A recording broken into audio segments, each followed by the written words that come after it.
इतक्या वर्षापासून माझा पोरगा पायवारीला जातो पालखीला, याच्याबद्दल गाडीवाल्यावरती तुम्ही कारवाई करा. काहीतरी काय झालं होतं, कसं काय? तो गाडीवाला त्यांना उडून पळाला, त्याने थांबायला पाहिजे ना. पण कधी झाली घटना?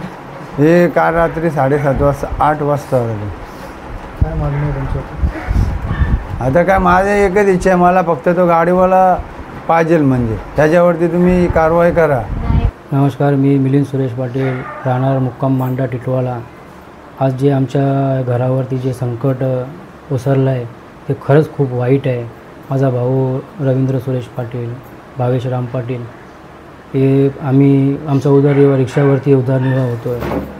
तर ते शिर्डीला चालत असताना त्यांना मागून एका गाडीवाल्याने त्यांना उडवलं आणि त्याच्याने त्यांचं अकस्मात निधन झालं.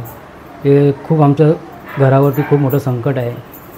तर आमची अशी अपेक्षा आहे की मुख्यमंत्री महोदयांना की ते प्रत्येकाला न्याय देतात, तर अशी आमची इच्छा आहे की त्यांनी आम्हाला पण न्याय द्यावं. ज्यांनी हे केलं आहे कृत्य त्यांना कठोर शिक्षा झाली पाहिजे, त्यांना कारवाई झाली पाहिजे. माझा अजून काय आरोपी, अजून काय? तो रिक्षा चालवत होता, त्याचा उदरनिर्वाह रिक्षावरती होता. त्याला 2 छोट्या छोट्या लहान मुली आहेत. आज त्यांचं मुलींचं थोडं वाईट परिस्थिती झालेली आहे. तर माझी अशी एक विनंती आहे मुख्यमंत्री महोदयांकडे की त्यांना ज्यांनी हे कृत्य केलं आहे त्यांना कठोर शिक्षा झाली पाहिजे आणि ते भेटले पाहिजे. अजूनपर्यंत ते त्यांचा तपास नाही लागला, ते सापडले नाही, ते फिरता. आज 3 जणांचा याच्यामध्ये दुर्दैवी मृत्यू झाला आहे. 2 जणांचा कालच रात्री झाला जागेवरती आणि आज सकाळी एकाचा झाला. त्यामुळं आम्हाला न्याय मिळाला पाहिजे अशी मुख्यमंत्री महोदयांकडे विनंती करतो. आमच्या गावातील आमचे बंधू रवींद्र पाटील, भावेश पाटील यांचा दुर्दैवी मृत्यू आज नाशिक सिन्नर रोडवर झालेला आहे. एक दारू पिऊन चालवणाऱ्या माणसांनी आमच्या भावाचा जीव घेतलेला आहे.